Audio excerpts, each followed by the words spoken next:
குண்டு மல்லியை பிடிக்காதவங்க யாருமே இருக்க மாட்டாங்க. அப்படி யாராவது இருந்தா கொஞ்சம் சொல்லுங்க. அந்த வித்தியாசமா இருக்கிறவங்கள நானும் தெரிஞ்சுக்கிறேன். தஞ்சாவூர் மருங்குளம் கவர்மெண்ட் ஃபார்ம்ல குண்டு மல்லி செடி நிறைய உற்பத்தி பண்ணி சேல்ஸ் பண்றாங்க. அவங்க ஃபாலோ பண்ற டிப்ஸ் அண்ட் ட்ரிக்ஸ் நான் உங்களுக்கு சொல்றேன். உங்க வீட்டுல இருக்க குண்டு மல்லி செடியையும் பத்திரமா பாத்துக்கோங்க.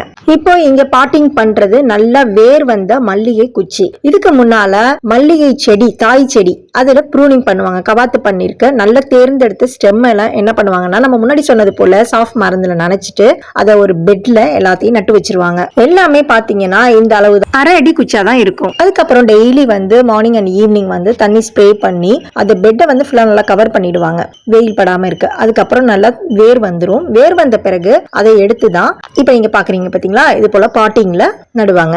மல்லிகை செடியை பொறுத்தவரை நல்ல வடிகால் வசதி உள்ள நல்ல வளமான மண்ணில் வரும். நீங்க மல்லிகை செடி நடவு செய்றீங்க அப்படின்னு சொன்னா ஜூன்ல இருந்து நவம்பர் மந்த் தான் நல்ல பெஸ்ட் ஆனது. குழியோட அளவு ஆழமும் அகலமும் ஒரு அடி. ஹெக்டருக்கு 6400 செடிகளை வந்து நம்ம நடவு செய்யலாம். ஃபர்ஸ்ட் நம்ம செடி நட்டதும் தண்ணி பாய்ச்சணும். அதுக்கப்புறம் வாரத்துக்கு ஒரு தடவை தண்ணி பாய்ச்சினா போதும். உரம்னு பார்க்கும்போது சாண எரு, தலைமணி, சாம்பல் சத்து, இது எல்லாத்தையுமே வந்து ப்ரூனிங் பண்ணதுக்கு பிறகு வைக்கணும். அதுக்கப்புறம் ஜூன் ஜூலை மாதத்திலையும் இதே போல எருவிடணும். ப்ரூனிங் எப்ப செய்யலாம், கவாத்து எப்ப பண்ணலாம் அப்படின்னா நவம்பர் மாதத்துல லாஸ்ட் வீக் வந்து தரமட்டத்திலிருந்து 1.5 அடி உயரத்துக்கு வெட்டி விடணும் கிளையெல்லாம். அடுத்தது பயிர் பாதுகாப்புங்கிறது ரொம்ப முக்கியம் இல்லையா. ஃபர்ஸ்ட் இதனால பாதிக்கப்படுறது மொட்டு புழுனால ரொம்ப பாதிக்கப்படும். ஸோ அதுக்கு மோனோக்ரோட்டோபாஸ் 36 WSC அப்படிங்கிற மருந்தை 2 மில்லி வந்து 1 லிட்டர் தண்ணியில கலந்து தெளிக்கணும். அடுத்ததா சிவப்பு முரணிங்கிறதுனால பாதிக்கப்படுது. ஸோ அதுக்கு டைகோபால் 18 EC வந்து 2.5 மில்லி எடுத்துக்கணும்.